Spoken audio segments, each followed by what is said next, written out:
Hey everyone, this is Jaime Alejandro, and you're listening to the Arts Calling podcast, the place where I interview hardworking independent creatives in the literary, visual, and performing arts.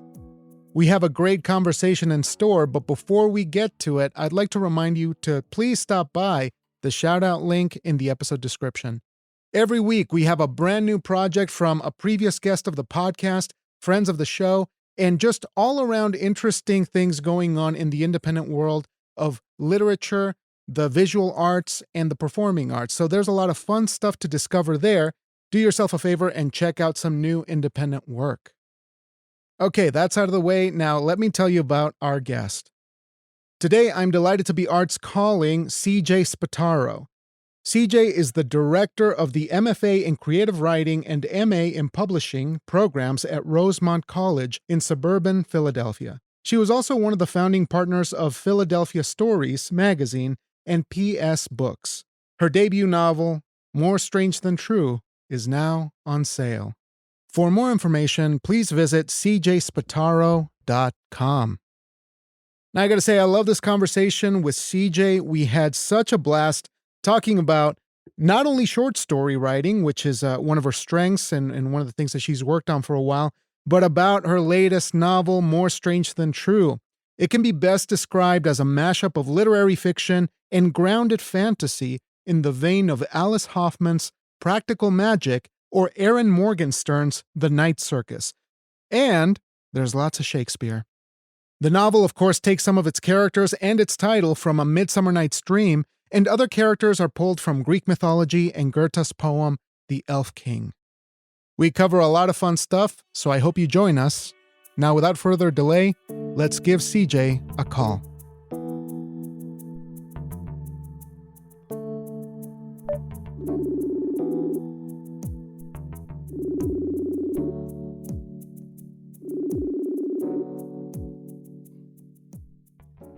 Good afternoon, CJ. How are you? I'm great. Thanks for having me, Jaime. Yes, it's such a pleasure to get to meet you and talk to you after we've been trying to figure this out for a while. So thanks so much for joining me. I want to have some time as well to talk about More Strange Than True, which is your latest work that just came out about a month ago, a couple of weeks ago, right? Couple of weeks, yeah. Yeah. Yeah. June 24th was the official pub date. So there you yeah, go. It's been Okay. almost a month. Yeah. I'm really excited to ask you about the reception and the things that you're hearing, but I'm going to backtrack, maybe build a little bit of anticipation here, but I'd like to ask you a little bit about your beginnings as a writer, because you have such a complex series of journeys that you've taken, in particular, the musical journey that you've taken, and you're also an educator. So maybe we could backtrack to the very beginning and get a sense of how you make your way into the arts, which seem to be a very potent energy in your life. Yeah, that's a very thanks for putting it that way. It has been a kind of a twisty journey, but one that has felt perfectly natural to me in many ways. So my parents are both very involved in the theater, and my father in particular was the director of a community college theater program for many, many years. And so my brother and sister and I, we all sort of grew up in this environment. And it just was a very creative and fertile sort of playground for kids. And I think for me in particular, always really kind of had a passion for storytelling. But I also had a passion for music. And so I did both of these things kind of on parallel tracks until I went to college. And at that time, I sort of decided that if I had a shot at actually being really good at either one, I probably need to pick something and focus on that. And so that's what I did. And I decided to focus on music. Interestingly enough, I went to college as a French horn major, and then the end of my freshman year, I switched to voice. So it wasn't just music and writing. It was also between, instrumental music and vocal music. So that's kind of where I was for a long time. But I also knew that, trying to be a performer, especially as a soprano, was going to be very difficult. And I kind of knew that if I wasn't really getting the kind of roles, or if I wasn't getting cast and on a regular basis by the time I was in my early 30s, it probably wasn't going to happen. And I was also pretty miserable, not going to lie.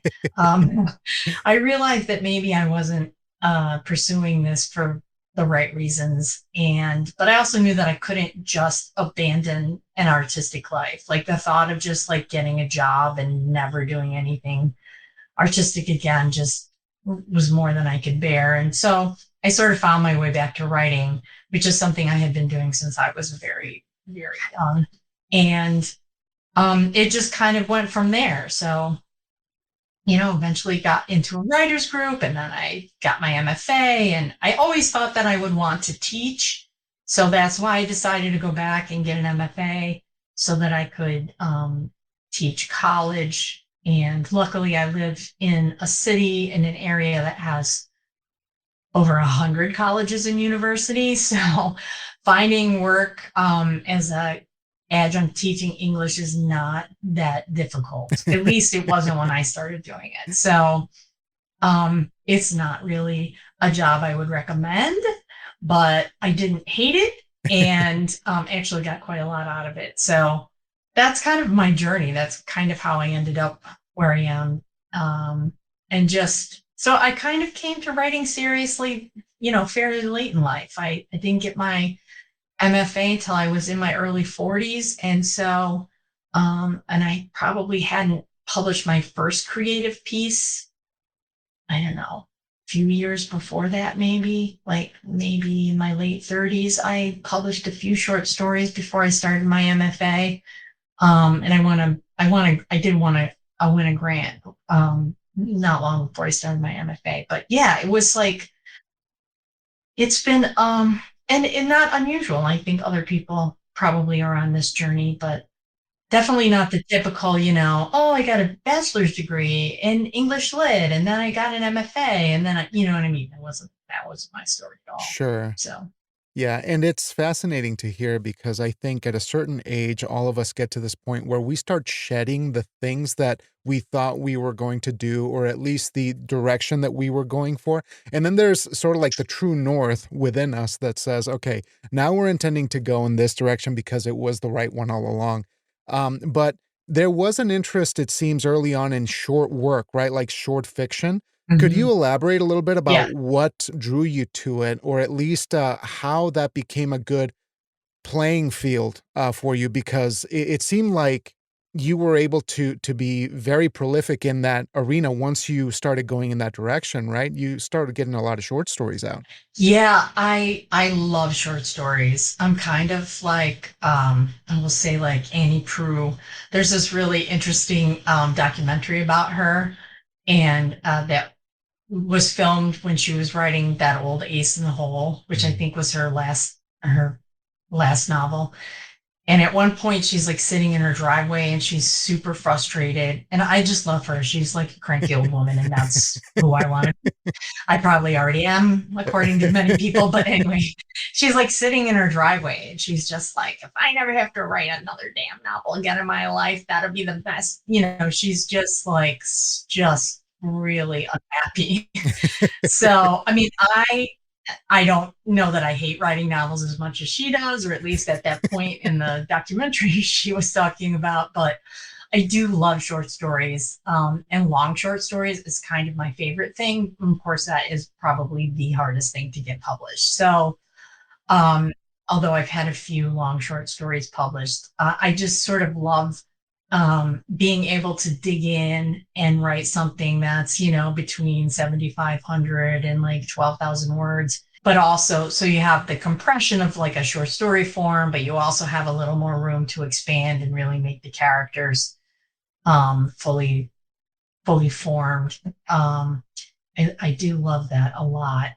And I just think it comes from like a natural instinct to want to tell stories.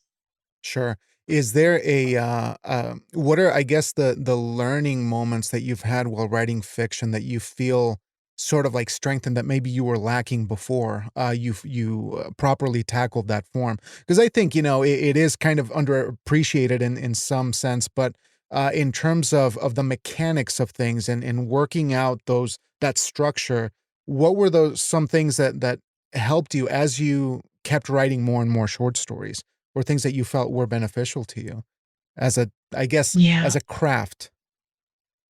Yeah, and that's interesting because I I am definitely a pantser. And for people who don't know what that means I normally just have an idea or some characters or an image. It could be anything really, and sit down and just kind of start writing, figuring it out as I go without really having much of a plan. Definitely don't outline ahead of time, generally speaking. Definitely don't do that with short stories. I would say that probably, it was about halfway through my MFA program, and I just had this revelation that I could do more than I thought I could. And I'm not really sure exactly. I think it was just, I was reading a lot. I was really focused on my work for the first time in my life in a kind of very concentrated, regular way. And, um, I think if I say young writer, what I mean is like an early writer, a person that's kind of early in their writing journey, depending, it could be any age really. Um, I had really internalized a lot of things that weren't necessarily super helpful, but I understand why people say these things all the time, especially now that I've been teaching for so long. But, things like write what you know, and, um, you know, stay close to home and all these other things. And it was kind of like once I felt like I had permission to push beyond the boundaries of myself and really just kind of go for it, that really had nothing to lose, right? Because you can always change things. And if it fails, right? Who cares? So that's when I really started to write things that I was really proud of, I think, for the most part. And I just, I thought a lot about structure, and I think a lot about character development, and I constantly playing a game of what if in my head, right? So if it's the outcome, what is it going to take to, what kind of things would develop in order to make that outcome happen, for these particular characters in this particular situation. Um, so yeah, I don't know if I answered your No, question or not, that's but perfect because I think, yeah, that's kind of what I'm looking for. I think there's a moment where you don't necessarily outgrow the short story form or anything, but it's kind of a well that allows you to explore some things, and maybe you learn something about yourself, what you're afraid to pursue, what you're afraid to develop technically. And it might be a good opportunity to talk about More Strange Than True now, because from what I gather, Mhm, it was an opportunity to go beyond the form of short story, right? Like you had begun mhm. the novel as a short story, is that right? Not this particular novel, but because I have written other novels. This is just the first one that I've gotten published. So, I think everybody has a few novels in their drawer, that probably will remain in the drawer, the metaphorical drawer. Um, I was working on a collection of short stories. I'm always working on a collection of short stories because that's just kind of my fallback. So, like when I get stuck or I need to take a break from a bigger work, then I'll go write a short story. So, I had this idea about a woman. I just had been sort of like thinking a little bit about my time, my early days in Philly, and I was a little lonely and, struggling with decisions like, should I try to really be a singer? Is this what I really want to do? And all this kind of stuff. And I had a dog, a rescue dog at the time. And I remember kind of thinking, um, oh, why can't I find people like you that like love me and, it, are loyal and are judging me, and and I just kind of that, and it was just kind of one of those what if scenarios. It was like, well, what if, you know Hmm. a character had a dog and she was having a terrible day and she makes this wish and then somehow the dog gets turned into a man. Like, how would that happen? What would Mm. need to, and it started spooling out and I thought, yeah, this is going to be way too big of an idea for a short story. So usually I have to try to write the short story first before I figured that out. But this I actually kind of realized before I even started the story, even though it like the premise was super small, I felt like what was going to come out of that premise was going to be huge. So that's how I ended up. I kind of had some other projects I needed to finish, and then I sat down and started working on the book. Doing some research on dogs and fairies and different things to kind of get myself some background to get ready to write. So And one of the big takeaways, and now I'm sort of starting to put some pieces together here about the journey of the story, but it does feel like a really awesome sort of distillation of the things that you love. I remember you mentioning in another interview that because of your musical background, a lot of these elements of mythology, in particular, maybe your background in opera, helped you sort of Mhm. find some of those pieces. I'm wondering if you could elaborate on how this melting pot of ideas started to solidify, because just having talked to you for like 10-15 minutes now, it does feel like this particular story is a great vehicle for so many things that you wanted to talk about. Maybe you could share a bit about those ingredients and how they fit into this novel. Oh, yeah, for sure. Yeah, I feel so lucky. I mean, I think a lot of people in my situation might feel like, oh, what a waste, right? I spent 6 years in college studying music, and then, I spent another 10 years trying to be a performer and never could get my career off the ground. Like, oh, I'm so disappointed. What a waste. And I am grateful every day for that education that I got. It's just amazing. And maybe it's because where I went to school and the kind of professors I had and the kind of Mhm. classes that I chose to take. But I had such an amazing foundation in literature and art, uh, just through different classes, music classes that I took, because everything is so tied together. And especially with opera, it's the one performing art form where all the elements come together, right? You have singing, you have an orchestra, you have dance, you have costuming and art and all these other things. So it all comes together, and opera itself is like a very adaptive form, and it's very dependent and sort of arose out of earlier musical forms, which I won't bore your listeners with, but because I could go on and on. But so for instance, specifically in More Strange Than True. So I was familiar with the fairies from A Midsummer Night's Dream, and when I decided that that using fairies would be kind of a fun thing to do, to have for the magic piece of the story. I wasn't really sure. And one thing that had kind of kept me from writing speculative fiction for a long time was world building. So I decided to just borrow a lot of stuff from Shakespeare.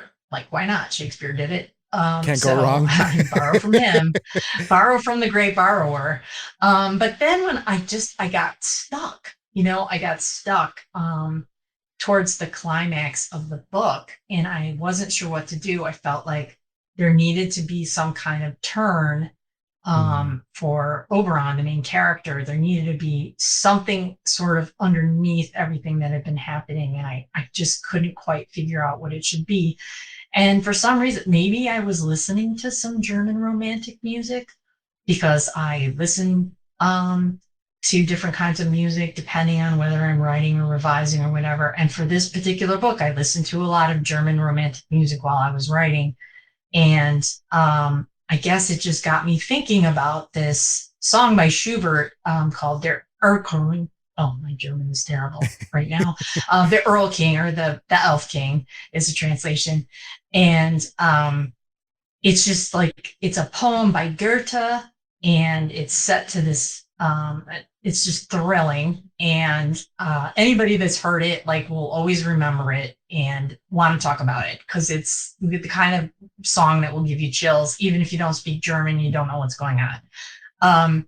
So I just kind of listened to the song, and I pulled up a translation, and I thought, oh, I could do this, because I had sort of found some stuff in my research where Oberon, so Titania is a character that Shakespeare borrowed from Celtic mythology. Like, she appears as the Queen of the Fairies in a lot of things, like Spenser's the Fairy Queen, which again is something I know only because I studied music. Um, and and Oberon, turns out, is also a character from Norse mythology, and with a different, the name is spelled slightly differently. So it started, like the wheels started turning, and I thought, well, this is my jump the shark moment. It's either going to really work or it's going to really fall on its face, but I have to try something.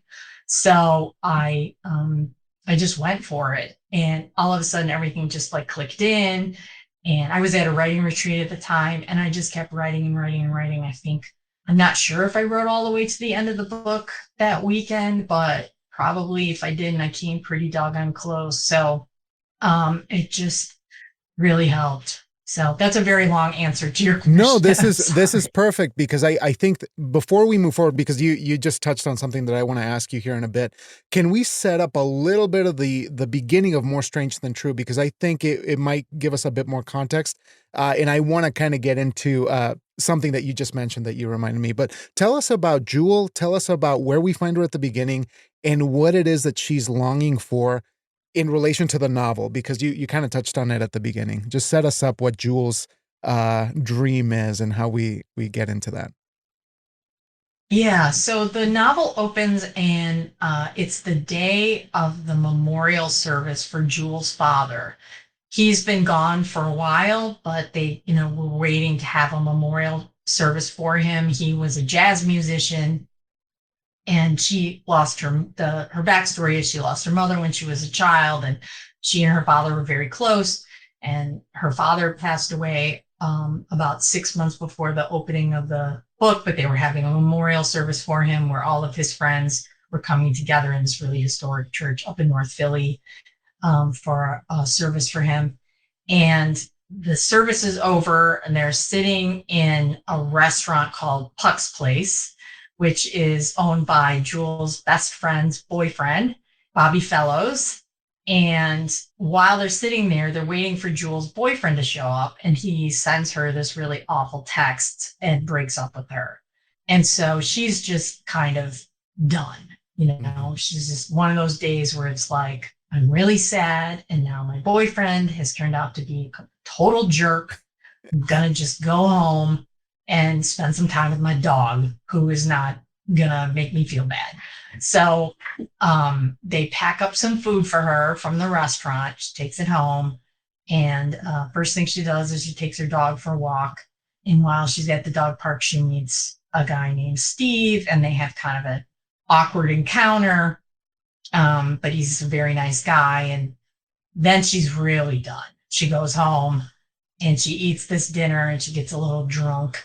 And, she looks at her dog and is just like, why can't I find someone like you in my life? And kind of jokes a little bit. And then something happens. She starts quoting some lines from Midsummer Night's Dream. She's an engineer by trade, but loves reading and music. And I will say my sister is an environmental engineer who also loves reading and music. So I kind of borrowed some of those characteristics from my sister. And then after she goes to bed, these fairies show up and turn her dog into a man. And she's named her dog Oberon. That's that's why she's thinking about Midsummer Night's Dream. So that's the opening of the book. So excellent. And I think, it leads me to ask you about the difficulty of adapting something as complicated and silly and ridiculous as A Midsummer Night's Dream, which is a brilliant play, but at the same time, there's so much going on. There's so many spinning plates. I feel that you were able to translate that in your own way to this scenario, but it's not a one-to-one adaptation of A Midsummer Night's Dream. So I'm Mhm. hoping that maybe you could help me figure out how you were able to use the play as a starting point and then start imbuing some of these other references, because I think it is not a Shakespeare play. It is you very much in this lived in way. And I do want to talk about the realism of it too, but maybe we can get to that in just a moment. But just the difficulty of managing adaptation, and when does it stop being adaptation and when does it become something that Yeah. is more you than just copy and paste, because it's clearly not what happened. It is very much you. Yeah, I love adaptation, and I have done it several times. Some really specifically, and some really specific adaptations. Like I have an early novel that's an adaptation of The Marriage of Figaro, set in a singing waiter restaurant in South Philly, and it's probably the closest thing to my real life that I've ever written. But it's a pretty one. That had its own challenges, but. Um, I in this case, I just, I read before I sat down and started writing, I reread Midsummer a couple times. And I read, I have like the Harold Bloom Invention of the Human, which is this, book of essays about Shakespeare, and and I read some other stuff, and I the plot is ridiculous. So I didn't think I would be able to like successfully do that. And I kind of wasn't interested in all the mistaken identity and all that kind of stuff. What really interested me was the dynamic between Puck, Titania, and Oberon. And the secondary fairies. I thought I could use some of them as initially as background characters, and then Peas Blossom um, kind of comes to the front a little bit. I also wanted it to be a female forward book. I feel very strongly about having strong three-dimensional female characters in my work, and I want them to have positive relationships with people. Friendships, female friendships are so important. But also, if they're, the romantic relationships, whether they're, whatever they are, I want to kind of portray it in a positive way if I can. So, in this case, I wanted Titania to have some sisters. And I thought two sisters would be good, and there weren't any sisters for her in Midsummer, so I had to find some fairies somewhere else. So I leaned on my opera and my musical theater background, and I thought of Ondine, who is a fairy from like French mythology. I think it, and then she technically is a water nymph, but it depends on like how what kind of version of this you're looking at. And then the same with, I say Iolanthe because that's how they say it in Gilbert and Sullivan. Although I had one interviewer pronounce it Yolanthe, and I think she's probably correct. I have a feeling, the British, they like to just say things however they feel like saying things. So it's probably better pronounced Yolanthe. And she's from Greek mythology. But actually, I was really thinking about the Gilbert and Sullivan adaptation of her story, which is again silly and ridiculous. So I just wanted to borrow those characters and kind of take some of their characteristics. So like Ondine is supposed to be kind of the more thoughtful, more sensitive one. And Iolanthe is supposed to be sort of more practical, kind of determined one. And they both support Titania in their own way. And together they, have a great sisterly relationship, I think. So, Yeah, yeah. yeah. Absolutely. And one of the great successes of the novel, I think, is the fact that even though you have these very absurd premises taking place and the situations are fairly out of the norm and very much rooted in fantasy, I don't know how you're able to do this hard realism that exists in, setting the place in Philadelphia, having these very humane, very empathetic kind of relationships happening, as you mentioned, with the sisters and with Jewell. The relationships in the core of this story work on a very real, fundamental level. And then you have this other layer that is just madness, that is so at odds with it, that I love the dissonance. I love that kind of tension that you've created with these things, but they fit. They definitely work. And so I'm curious how you negotiate the logic of this piece. How did you find that balance? Because if it were just a little bit to one direction, it probably wouldn't have worked as well as it did. And I think you did that so wonderfully. Can you tell me how you arrived at those rules, or were there parameters between realism and fantasy that you had to figure out before you started, or did they reveal themselves to you? Yeah, I would. Well, first of all, thank you for those kind comments. I really appreciate it. I definitely, these are definitely things I figured out along the way. And I think because my early grounding is in literary fiction, and I read a lot of literary fiction, and in the MFA program that I run, I teach a lot of classes, and a lot of students come in and they want to write epic fantasy, right? They're all into like sword and sorcerer and Lord of the Rings type stuff. And I make them read literary fiction because they need to, right? So, for me, whether I'm reading science fiction, which I also love, um, um, contemporary fantasy, or literary fiction, realistic literary fiction, doesn't really matter.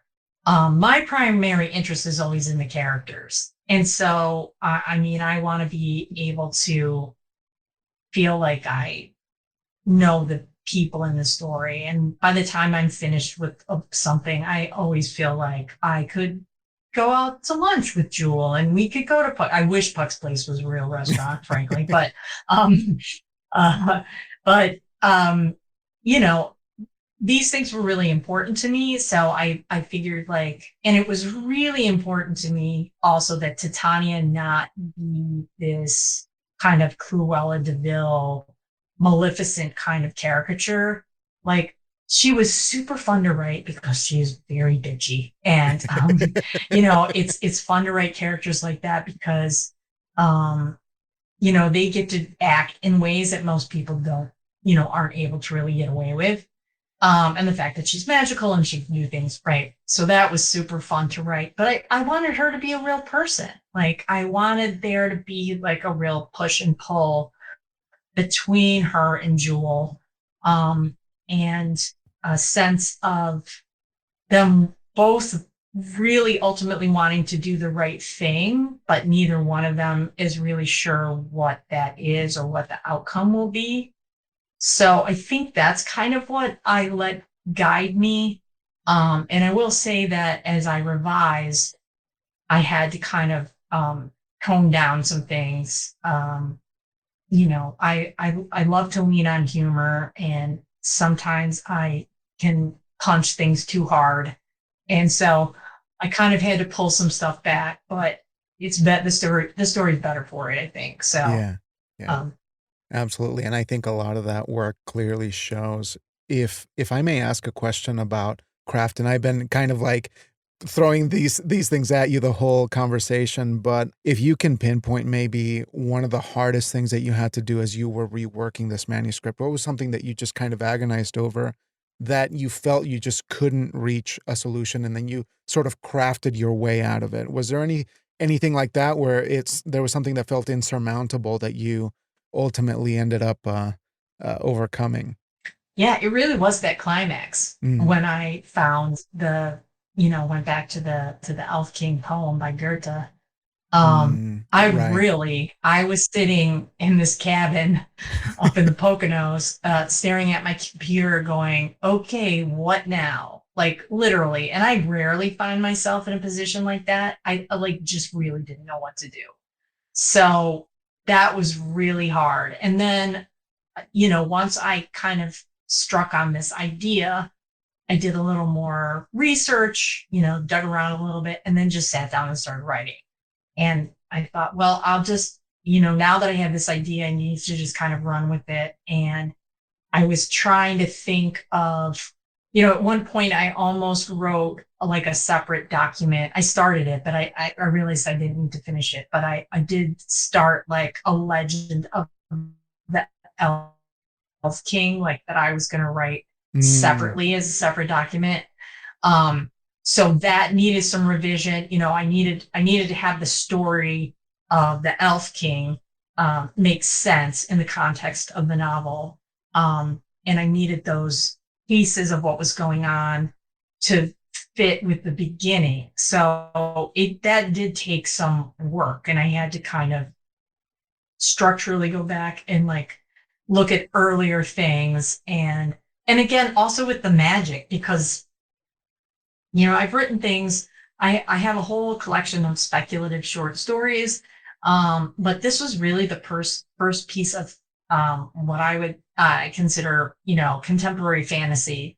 Was not really a genre that I had written in before, and so making sure the rules of the magic were consistent, like that was really key for me. And because that is a thing that readers of fantasy, if you screw that up, they will catch it and they will be annoyed. So, I have a good friend who writes a lot of fantasy and horror, and he, he's the one who kind of like drilled that into my head. It's like the rules of Mm. the magic have to be consistent, right? So, the rules of the world. And I've read enough student manuscripts where I can see where things are, kind of inconsistent and falling apart. And it's like, okay, you gotta go back and fix this. Yeah, Yeah. I always marvel at that educator's ability. You constantly have just a flow of story coming at you from students that I'm sure over time you start to recognize those patterns. It baffles me, like all the educators I talk to about that. That's pretty great. Yeah, I think we have a novel writing track at Rosemont. And so I, over the course of the years, even before I was the program director, I taught the novel workshop, which is a class where students get to workshop an entire draft of a novel, which is kind of unusual. And I probably have read, I don't know, in the last, so I stopped teaching it two years ago. So over 12 years, probably 100 student Oh novels, man, so you're a yeah, machine. in all, yeah, all various shapes. And one of the longest books I read was like a 140,000 word Oh man. epic fantasy novels that the student had started when he was 13. Oh yeah. So, like, the beginning of the book was completely almost unreadable. And then, because he wrote it when he was 13. And then the end of the book, which he wrote when he was in graduate school, was amazing. So that was kind of a crazy ride reading that book. Wow. Um, yeah. So, yeah, I've read some really long books. I'm Yeah. not gonna But lie. nonetheless, I'm sure it's incredibly rewarding to see that progress. I mean to really understand a student's journey. I don't know how like of course, there's so many teachers who become jaded, but you don't strike me as somebody who has just kind of like thrown their hands in the air. I think there's still kind of a charm to seeing somebody develop, in that way, especially with that huge of a comparison, between when they started and when they wrapped it up. Yeah, I love teaching, and I get a lot of energy from my students, and I think it's really my students that kind of gave me the courage, I will say, to try writing fantasy and science fiction, speculative fiction in general, because so many of them were writing it and they Mhm. just weren't like really worried about it. And I always really worried about it. I was like, oh, because I love it, I love it, but I was really afraid to try for some reason. I guess because I was a middle aged woman and there aren't a lot of people like me writing fantasy and science fiction. And I worried about it. And I wasn't really necessarily interested in writing traditional fantasy and science fiction. I was much more interested in writing what might be called speculative fiction, which is kind of more of a mashup of literary fiction, incorporating, elements. Could be horror, could be magic realism, it could be science fiction, it could be fantasy. It's just very inspired by some writers out there, and just wanted to. I finally and my students, and just thought, well, okay, I'm going to try this. I'm just going to do it. Yeah. So. And it is an incredibly bold work that you've written. I really enjoyed not only the tone of the whole piece, but just the fact that it is something that is, I don't know, catered to like a theater person who doesn't seem to have any qualms with form. It's just like, let's just go and try whatever is possible. And I think a lot of your background on that shows, but maybe you could educate me on this, because I'm not sure what the climate is right now between, say, the literary world and this perhaps looking down on speculative fantasy and these kinds of forms. Is that even a conversation to be concerned about? Because I'm not an academic, so I'm not sure sort of what the pulse of that conversation is. Do you feel that there is sort of like this feeling from the literary world to keep that kind of those kinds of forms at arm's length? Or, is that really not something that is as big as people in the genre world would like us to think? Well, it's not as big a thing as it used to be. It does still exist, I would say, to a certain extent. But for most readers, it has no meaning. It really is kind of an academic thing. And as far as MFA programs go, there are still MFA programs out there that won't allow students to write anything but realistic literary fiction. That's just, okay, for them. The truth of the matter is, I think more students are interested in writing things other than that. And so with the push for enrollment being so tight, and just sort of the state of higher education in general, people are really competing for students now, that I think a lot of MFA programs have kind of changed their tune, because otherwise they've had a very difficult time recruiting students. And I still have students who just write realistic literary fiction, and that's great, and there are programs out there where people just write speculative fiction, or they just write, children's lit. Our most successful alumni actually are all middle grade writers, young adult authors. So we have a lot of students who are writing that, and that the YA market right now is really soft, from what I understand. Really oversold, because everybody was like, just, the market's super oversaturated. I think it's really hard to sell a YA novel at the moment. I'm sure that will ease up, but right now that seems to be what's going on. I think the conversation, especially because of authors like Kelly Link and Carmen Maria Machado, who actually taught at Rosemont for a while, and authors, Karen Russell, female identifying authors that are working in this very complex sort of literary speculative world.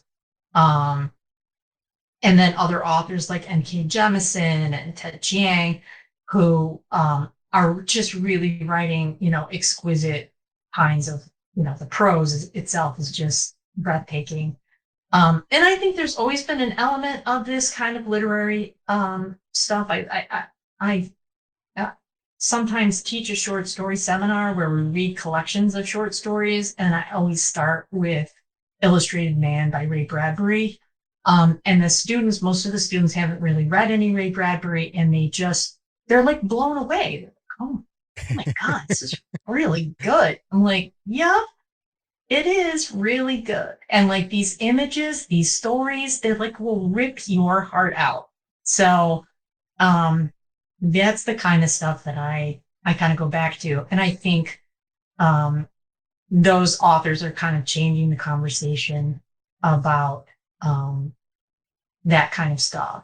And, there's lots of them out there, Stephen Graham Jones and Victor LaValle. There's a lot out there doing this kind of work, which is super exciting. Like, it's really great.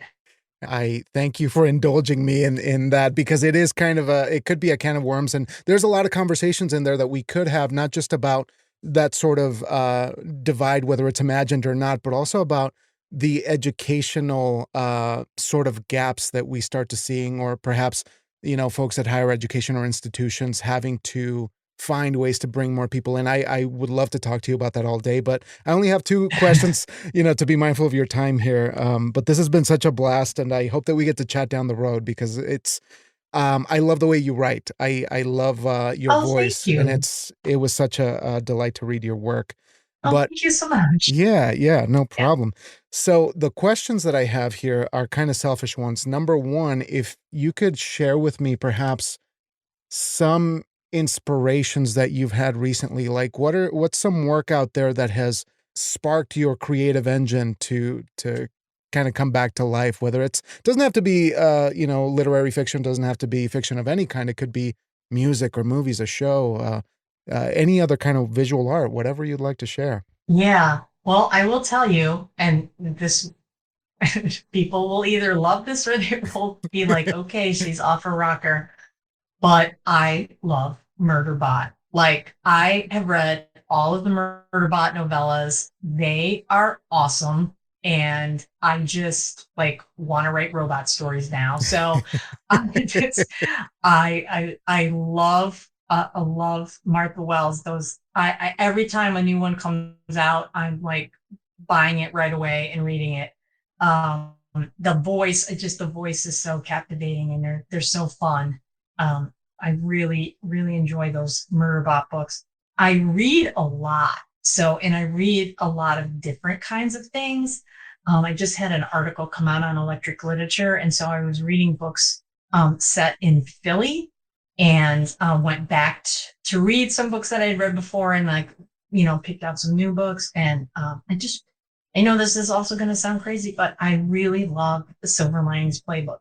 I love the movie, but then when I read the book, um, and I understand like when they adapted the movie, why they changed the things they changed from the novel. But the novel was just really kind of wonderful in its own kind of way. And I just really appreciated the writing in that book a lot as well. And I would say maybe R.O. Kwan, Yellowface, I read last year. There's a couple of other authors, like, Mona Awad. She wrote like Bunny and All's Well, which is her own sort of Shakespeare. They're fantastic. And Bunny is like this just takedown of MFA programs, where there's magic involved and the students literally are killing their darlings. So it's just, Sorry, I shouldn't be laughing at that, but it's a great image. oh, it's so dark and so funny. And I think some people, they didn't like it because they didn't really understand like what she was doing, but it's a little graphic, but it's fantastic. Well, I'll be sure to read that one for sure. Thank you. Yeah. Yeah. I've been inspired by all kinds of things, to be honest with you. I get stuck on music. I listen to, I've had songs stick in my head and that I've ended up writing stories about, or, just all kinds of things. The new book that I'm trying to sell right now is very much inspired by Japanese kaiju and, Mm. like the monster movies in that were made in the United States, that in like movies like them, or the Attack of the 50-Foot Woman, things like that. I love those kind of movies too. Oh, that's Like, awesome. I just watched Godzilla -1, Oh and my it is goodness. genius. That movie So good. tore my heart out and stomped on it. It was such a remarkable movie. I was not expecting that either. I was just wanting to go in for the action, but the metaphor, the use of the world to say what they wanted to say Mhm. was breathtaking to me. That's a really good It one. was amazing. So Yeah. Yeah, And I will say this, like I could talk about Godzilla for an hour, but we don't have time for that. that's the So, next episode. Let's save it for the next episode, but that's a okay. great idea.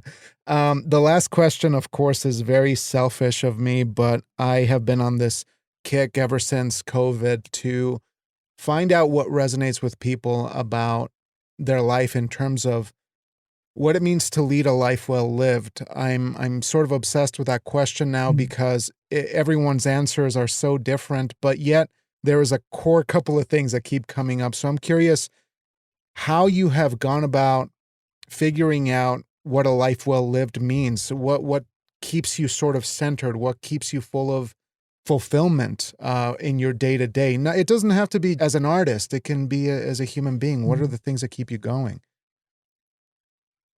That that is a really hard question, to be honest. And I've had some things happen in the last year that have really affected how I answer that question. So I lost my brother to pancreatic cancer last year, Mm, and my husband was recently diagnosed with cancer. So we're going through that personally. And these things happened like right on top of my book deal. So I've been mm, trying, I just turned 62. I've been trying for 20 plus years to get a book published. So the day after I signed my contract, my brother called to tell me about his diagnosis. oh The day no. after I got my author copies, my husband was diagnosed. So like these things are Oh, like on top of each other, and like this feeling of incredible joy because of my personal success and finally achieving something that I worked so hard for. I feel like I could be the poster child for resiliency. I think I just keep pushing. That's just who I am. But then also having to balance this grief and sorrow and terror, when I'm thinking about my husband, and what may or may not happen in the future. We're early into this, has been the biggest challenge of my life, really. Like giving myself permission to feel joy and happiness and be able to celebrate, but then also having these moments where I just want to sit in a corner and cry. Um, or sometimes for no good reason, sometimes for very good reasons. So, um, as far as like, I think, at one time I thought, oh, I'm gonna work for, until I'm in my 70s. I'm gonna do this. I have decided that is not the case. That as much as I love teaching, when I am able to retire, I am 100% going to do it and just spend my time with the people I love and working on my writing. Like these are the things that really bring me joy and make me feel whole as a person. And if I don't have any money to buy groceries, well, that's the way it goes. I just, at this point, it's like I literally, life is too short. And I want to make the most of the time I have left, whether that's a day or, you know, 20 years, hopefully. It's, that's what's really just hit home to me. And I'm sorry that it really took my brother's untimely death to kind of really hit me over the head with a sledgehammer, about it. So, and I think it happens to a lot of people. But yeah, that's how I would answer that question, or better or worse. Yeah.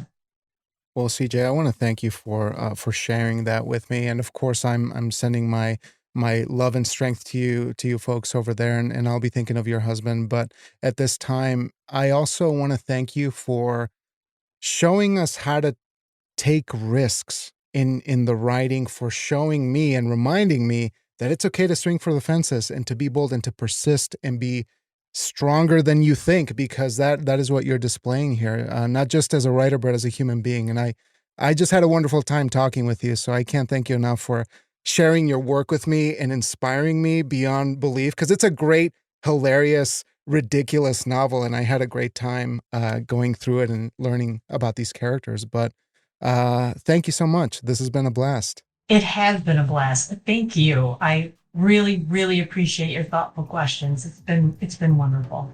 Wonderful to hear. So I will let you enjoy the rest of your day, but I'll be in touch on the internet. And hey, maybe down the road we'll talk about the educational system, about Godzilla, about more writing, and all kinds of theater too. I'm down for that. But yeah, maybe next time. That would be awesome. All right, Thank CJ. you so much, Andy. Take care. Talk soon. Okay.